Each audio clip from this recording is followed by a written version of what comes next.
YouTube, what it do, man?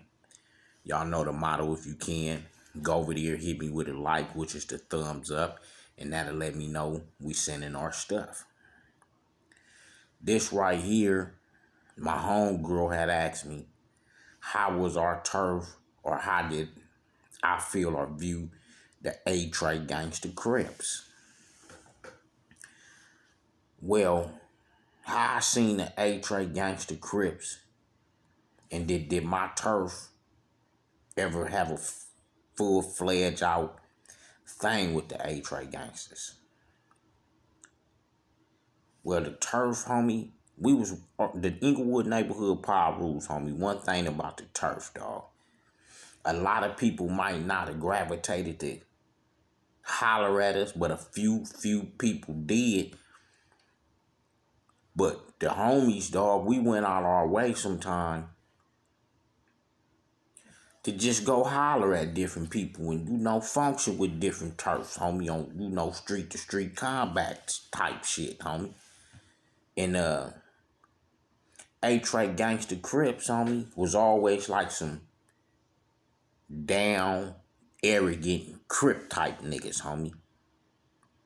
And them niggas had the characteristics of the Rolling 60 Crips, homie. And what I mean by that is, if you get enough of them A-Tray gangsters together, them motherfuckers can tear some shit up. They can powerhouse and, change the dynamics on some shit, rather if they going against some other Crips or some other Damus, homie. From what I seen, dog. And, and I jailed with a few A-Tray gangsters, in my juvenile time, too. You know what I'm saying? I was in juvenile camp with, Baby Stags. One of them Stags, Baby Stags, that's about my age. They had a homie named Ortho. And another homie named Magnum that was up there, dog. And like I say, when you get a few of them A-Trays, and it was one more, when you get a few of them A-Trays together, homie, like I say, them dudes that try to twist the dynamics, and them dudes got an arrogant style about themselves, and them dudes can be cocky, but most of them A-Tray gangsters is down. You know what I'm saying? Before I was cool with one of the Stags, me and him kind of had, exchange of words and shit. He had threatened to beat me down and shit, mix me and shit, because I had pressed the turf on him. That's how he would. He had cocky little air. Them niggas had cocky little styles about themselves. And like I said, the turf, we went all our way to, holler and mingle with different sets and shit, rip sets and shit coming up. But now my homeboy, Lil Half Pint PIP, he had a thing with them A-Tray gangsters, along with, my folks, one of the Slims from Inglewood family.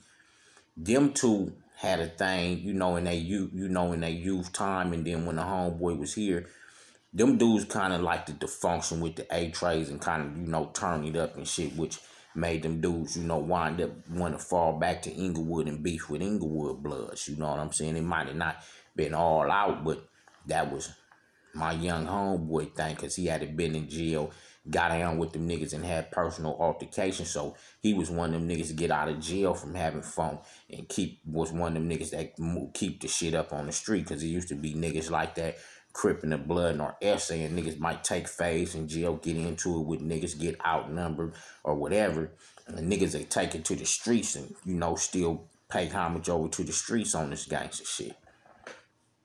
And then I remember being in the county jail,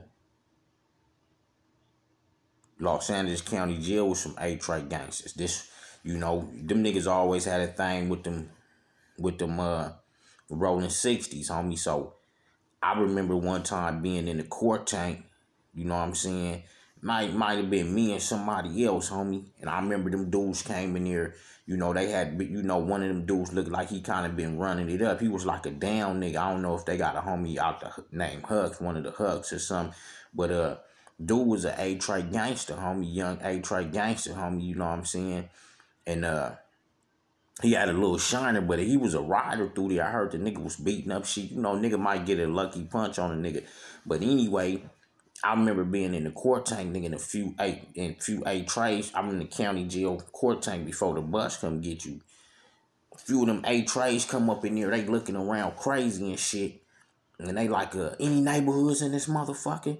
So I don't know what the fuck. I'm like, I'm from neighborhood Power Root. No, they get to going around any neighborhood, they sweating niggas. Now I'm from neighborhood Power Root. And that young nigga looked kind of like he was finna just charge me and shit.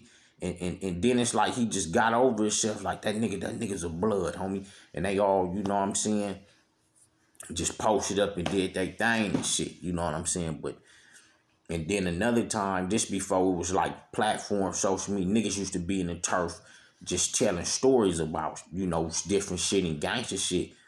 And then sometimes you didn't know what some of these stories we was telling was true or false, homie, until you ran across other niggas that can stamp it. You know what I'm saying?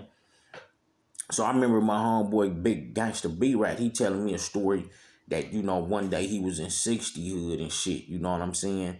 Because he had got into it with some 60s and shit. I guess them niggas, the 60 niggas had drew down on him over there. He over there, don't have no business over there. We young, he over there. But he got drew down on, got beat to the draw. So I guess he saying he come up out the stash. This was his story. He come up out the stash and get to twirling through them niggas' turf looking for them niggas and shit that drew down on him from 60s. He say in the midst of this shit, he run across, no, he keep passing another nigga up. And they keep mad dogging each other, but this ain't the same car that he had got into with. Him and this other car keep hitting corners, the same corners, and passing each other up inside the 60s. So he said them niggas wind up passing each other again for the fourth or fifth time. And the homie said he wind up chunking up the hood. Gangsta B-Rat said he wind up chunking up the hood. And the other nigga wind up chunking up the trays, they Trey gangsters. He say they pull over, this Gangsta B-Rat story, they pull over and you know, so the homie like, nigga, this Sniper Power, and the other nigga from A-Trey, like, nigga, this A-Trey gangsters. You know, I think one of the Timmy Tucks, big dark skin, hairy chest, dark skin ass nigga, tats on his face, that Timmy Tuck. So he tell me that's Timmy Tuck that he bump into. He telling a war story one day. So like I said, we don't know if these stories true or false. So I want, you know, so they bump heads. They like, nigga, you know, what you doing over here? They like, nigga, we on one. Wooty, wooty, woo. So, bam, they wind up exchanging telephone numbers. Because, you know, shit, this was back in the day. They wind up changing telephone numbers. But I later come to find out the story was true when I was in Wayside with one of the Timmy Tucks. I don't know if he baby Timmy Tuck or what. The big dark-skinned motherfucker that was fighting the gang of time. So he wind up, oh, nigga, you know, because me and him wind up having words. He was like one of them niggas. He was kind of like a little set tripper type nigga. Because I remember he said something. He was like, oh, nigga, I'll slap you out. This is what he told me. I'm like, nigga, I can get down with your big old ass, nigga. You ain't finna just slap me like this. This in the 90s. So, you know, a nigga young don't give a fuck about getting his ass whooped and none of that shit. So anyway, we wind up cutting it up, and he wind up telling me the story about the homie. He like, man, I got a hell of a story about your homie Gangsta B-Rat. Nigga, we was rolling through 60 hood, wind up chunking it up, and this, and that. So I'm like, damn, the homie wasn't sending the whopper. This was some real gangster shit, you know, because it took, sometimes it'll take time for a nigga to solidify shit, because we all, you know, it's a gang of gang members out here in the street, thousands of motherfuckers, thousands. So, you know, you might not catch some shit that some other niggas done to later on in history, later on in time and shit. But, yeah, and then I got it, like I said, so I wound up fucking with Timmy Tuck over in Wayside and another nigga named Indian from Broadway Crip, homie. And us three used to, you know, push through Wayside when we walk through them hallways on passes and different shit. We'd walk through Wayside, homie, and be trying to get at motherfuckers, homie. You know what I'm saying? You know, one time we tried to get at a motherfucker, us three, and rush a motherfucker, you know, get to taking off and shit. Motherfucker kind of broke from us through the hallways and Wayside and shit. Cause we was like, you know, we figured, you know, cause if the other, you know, them olds and certain niggas that catch nigga, they'll rush nigga. So we like, nigga, and Timmy Tuck had a thing for getting into it with the 60s. Cause I guess they was in the Crip module. And he didn't get a chance to really have it his way. Them niggas was deep, had ironed out, so he couldn't really move like he wanted to move, homie. But that's just a brief rundown on me functioning or, having encounters with the A-Tray Gangsta Crips, homie. You know what I'm saying? 89 on up. G shit, not ye shit. And just serving content, homie. I'm out.